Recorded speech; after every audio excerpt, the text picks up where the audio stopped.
Napoléon, il est extra-insulaire, il est universel. Hegel disait l'âme du monde sur un cheval. C'est le personnage historique le plus célèbre de tous les temps. Donc forcément, le Corse le plus célèbre.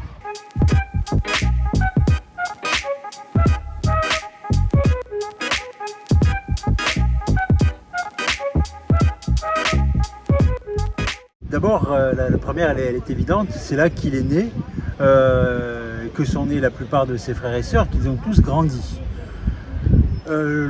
Ça, c'est pour découvrir le berceau, l'endroit où ils ont tous fait leur premier pas.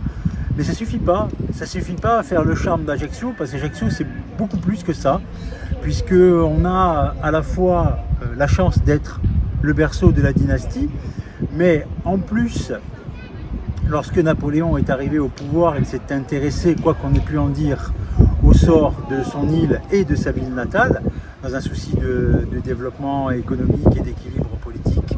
Et puis, il y a une énorme part qui est faite à sa légende.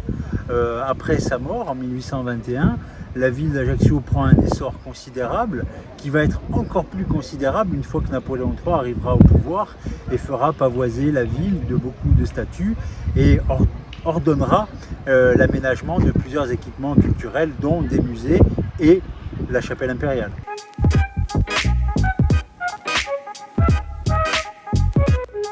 Ce serait celui où nous sommes, avec la statue qui trône derrière nous et qui est la réplique de celle qui est aux Invalides aujourd'hui.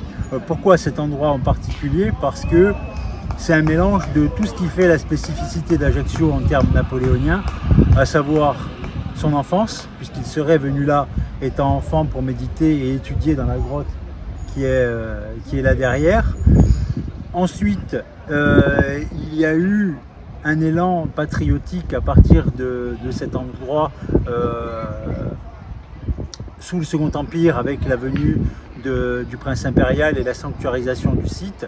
Et puis, encore plus tard, au XXe siècle, cet attachement de la Corse à la France qui est signifié par ce monument, puisqu'il a été inauguré en 1938, alors que Mussolini avait des vues sur la Corse. Et en symbole de protestation à une possible invasion italienne qui aura lieu quand même, la statue a été inaugurée pour rappeler que la Corse a donné Napoléon à la France.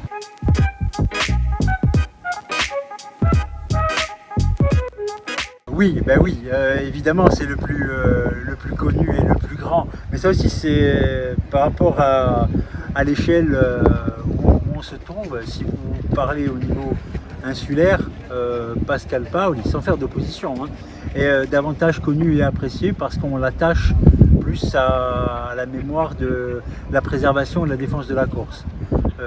Napoléon, il est extra-insulaire, il est universel. Hegel disait l'âme du monde sur un cheval, donc on ne peut pas le restreindre à un territoire petit comme une île.